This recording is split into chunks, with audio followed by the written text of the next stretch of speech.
Hi friends, it is once again about to be the start of a new month, at least for you. For me, it's about 2 weeks earlier than you're seeing this video. I'm gonna be out of town, so I had to shoot this early. But for you, we're almost about to get into February, which is f***ing crazy. So it's time to choose some books with our handy dandy fish tank. I do once again have a little list of books that I need to read in February, so I'm hoping that I can use these prompts to get those onto the list. I'm gonna start out saying that I'm gonna pull 5, but if I can get enough from the list of books I need to read and pair them up with the prompts, I will go to 7. So without further ado, let's pick the first one.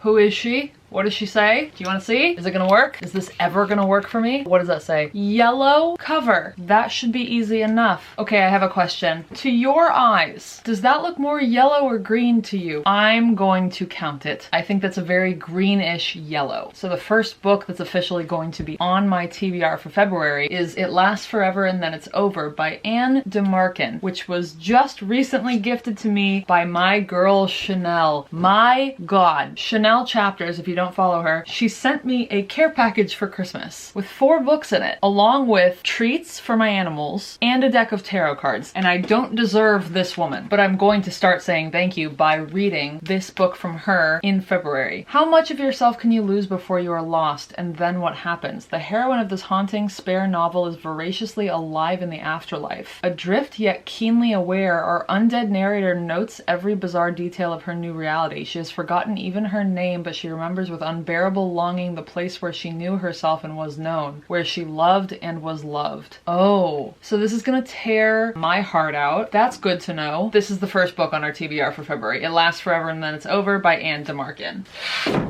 Next.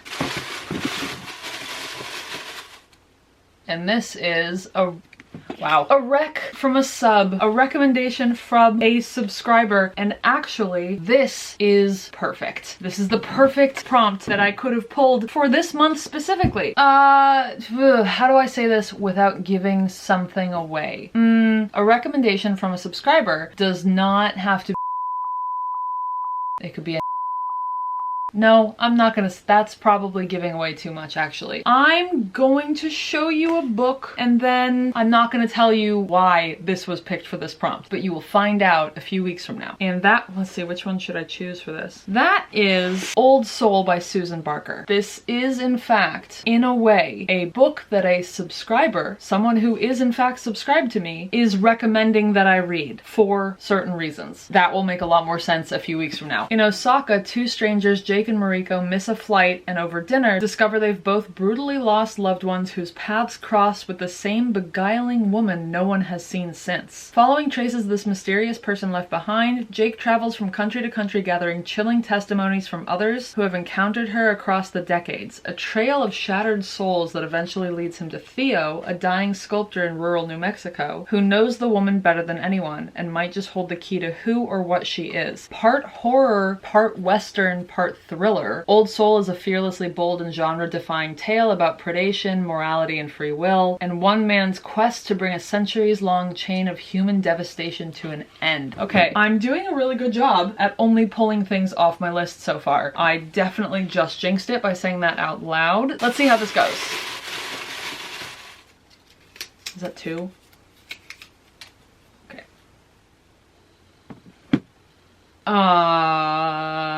My brain is going, pretend you didn't pull this out. Let's delete this clip. Oh no. If you don't know, the pink ones are punishment prompts and I've never pulled one before. Oh no. Wow, I really did just jinx myself. God, this could be so bad. What does that say? You know what? This might not be the worst. It says scroll on Goodreads and read the first 1-star review that you see. That is a book that I own. That's so deeply not the worst thing that I could have come across just now for punishment prompts. There's a punishment prompt in here that I'm pretty sure says like, read Jake Paul's autobiography. So this That was not so bad. Please hold. Let me screen record and then I'll take you into Goodreads and let's see what book I'm given as the very first 1 star that is a book that I already own and is unread in my office. Oh, this might take a while. 4 stars, 4 stars, 4 stars. Oh, this is gonna take a long time. There's a 5 star. Is this entertaining to you? You know what? I'm gonna stop recording so I don't take up more space on my camera. I'll let you know when I find one. Okay, so I just was scrolling for literally 15 minutes. I'll show you a screenshot, but I got to a point where it says the end at the bottom. Can you see that?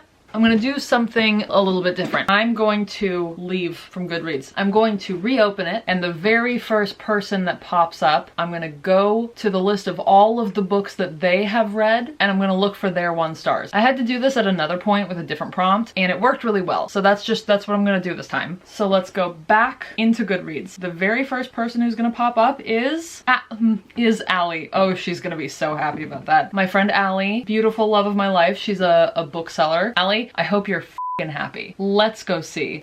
I'm about to read one of your 1-star books. Her 1 stars. My roommate is a vampire. I don't own that. Allie, you gave the Song of Achilles 1 star? Oh my god, I'm not gonna find anything better than f***ing this, am I? Absolutely not. There's nothing that I'm gonna want to read more than Song of Achilles. Okay, fuck it. Wait, why did you hate this book so much? I devour everything Greek mythology. I didn't like the entire book. There were maybe 10 pages total I enjoyed and had a good time with, but the rest bored me and I didn't care about any of the characters. Allie. Oh, the sex scene was so poetic that it made me cringe. Oh, Allie, I'm so glad that 4.5 years ago you hated this fucking book. Where are you? Somehow, I have managed to make it this long without reading Song of Achilles. Don't ask me how. I've been wanting to read this forever. It's one of the ones that has been sitting on my shelves and staring at me. It's like one of the books I'm scared of because I think that I'm gonna love it too much. Thank you so much, Allie. I love you. Because now I get to read Song of Achilles because you fucking hated it. Oh, if you don't know what Song of Achilles is, it's about Achilles, son of the cruel sea goddess Thetis and the legendary king Peleus. He's strong, swift, and beautiful, irresistible to all who meet him. He meets an awkward young prince exiled from his homeland after an act of shocking violence. Brought together by chance, they forge an inseparable bond despite risking the gods' wrath. They are trained, they fall in love. Allie, I'm surprised that you hated this. I'm gonna text you in about 5 minutes right after I finish this and let you know that this is happening. You know what? This is the best possible way that a punishment prompt could have turned out. Let's go for number 4. Did I drop something? Oh, there's 2 there. What? Boob? Boob? 1 to wait a second. 1 to 100 pages. What do I have that's under 100 pages? Do I have anything that's under 100 pages? What the f? Yeah, sorry, this is about to be the greatest reading month of my life, actually, because under 100 pages, and just so happens to be another book that I've been scared of reading. I've been putting off because I'm terrified, because I know that this book is in fact going to change my life, and that is Agua Viva by Clarice Lispector. I have heard only the very best things about Clarice Lispector, and I know that this book in particular is about my number 1 fear, which is the passage of time. I have heard that this is an entire 88 pages that's basically like Sylvia Plath's fig tree quote, but like 100 pages of it. It's an unordered meditation on the nature of life and time. I know that this is going to hurt me deeply and change me into a brand new person. Look at my list so far, guys. Oh, I've got chills. Ow! Fuck. I just slammed my knee into my desk table leg. I don't have chills anymore, I just have pain. This is number 5, but we're doing really well, so maybe I will do 7. Did I just jinx myself again? Let's see. Lowest number of ratings on Goodreads. So the least well-known book in my entire office. Tell me. Oops, I'm not screen recording. The least number of ratings. Oh, they are all self-published poetry books. So technically, the book that I own that has the least number of ratings on Goodreads is one with 0 ratings on Goodreads, which is called Before Rain by Gerard Brady. Hold on. So Before Rain by Gerard, or JAR is a tiny book of poetry, self-published, that I picked up in a bookstore in Ireland. Somewhere in the southwest. I'm gonna look up the name, but it's this place. This is the bookstore that I got Before Rain from. And so after this month, I will officially be the very first rating that Gerard Rady has on Goodreads. So that's thrilling. And that is 5 books, so I'm absolutely going to 7. Because this is too good. Am I jinxing myself? Maybe. What? Does that say anything? P. Is that the book starts with P? Or, no, it would say author P if it was author. Okay, so the book starts with P. The book starts with P. Oh, none of the ones that I need to read are on there. P. Hold on. Okay, I got my book that starts with P, and this is going to confuse the hell out of most of you. If you know me, or you've ever watched a video of mine before, or you watched a video from almost exactly a year ago, you will know that it's very strange that I am holding up a contemporary romance book right now. This is Part of Your World by Abby Jimenez, and I, believe it or not, I hope I will be reading it this month. I know I'm not allowed to read romance anymore. A few of you have told me, and you're right, that I'm not allowed to read romance anymore. You're correct. It's a shit show every time. I fucking hate it. I hate my entire life every time I'm reading romance. But that's exactly why I need to read this. Without giving any more context to this, there will be a video coming out on or around Valentine's Day where as soon as I can... No, that's spoilers. That's spoiling the video. Whatever it is, please note that this is on here for a reason. I'm not even gonna tell you what this book is about because I don't care, and I will actually never know most of what this book is about. I anticipate I'm gonna get through about 30 pages maximum. And so that brings us to our very last book of the video. Let's see. Where'd you go?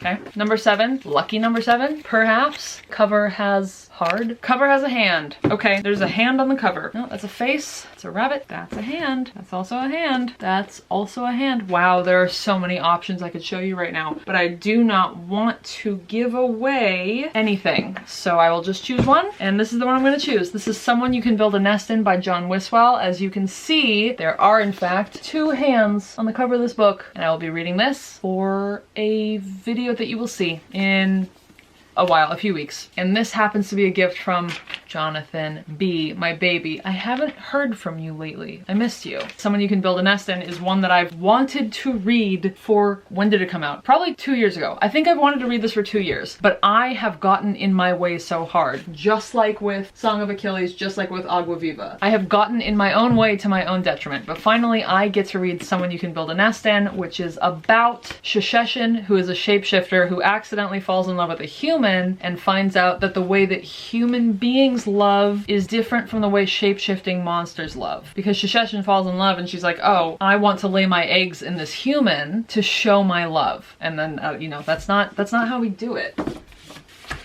So, to remind you of what just happened here, for yellow cover, I'm reading It Lasts Forever and Then It's Over. For recommendation from a subscriber, I am reading Old Soul. For scroll Goodreads and choose the first 1 star you see, which got turned into choose the first person you see and find a 1 star from them. Thanks to Allie, I am reading The Song of Achilles. For under 100 pages, I am reading Agua Viva by Clarice Lispector. For lowest number of ratings on Goodreads, I am reading Before Rain by Gerard Rady. For starts with the letter P, I am reading at least part of Your World. And for cover has a hand on it, I am reading Someone You Can Build a Nest In by John Wiswell. Wow, I think that we've done a really good job here, actually. I think that the fish tank has done us beautifully. I don't really think I could be happier with what happened here today, actually. So that's it. Those are 7 of the books that I will hopefully be reading this month. And thank you so much for being here. I hope that you're having a great January so far. For me, it's only the 11th, and you know, shit has already gone a little bit sideways, but hopefully the rest of January has been better. I hope we're all getting off to a good start in our year. I hope that we're happy and healthy. If you can hear me, if you can read the subtitles, thank you for being here. I appreciate you. I'll see you very, very soon. I love you. Bye.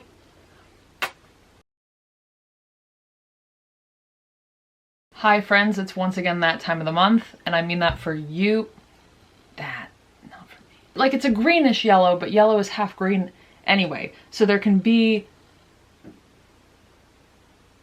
What?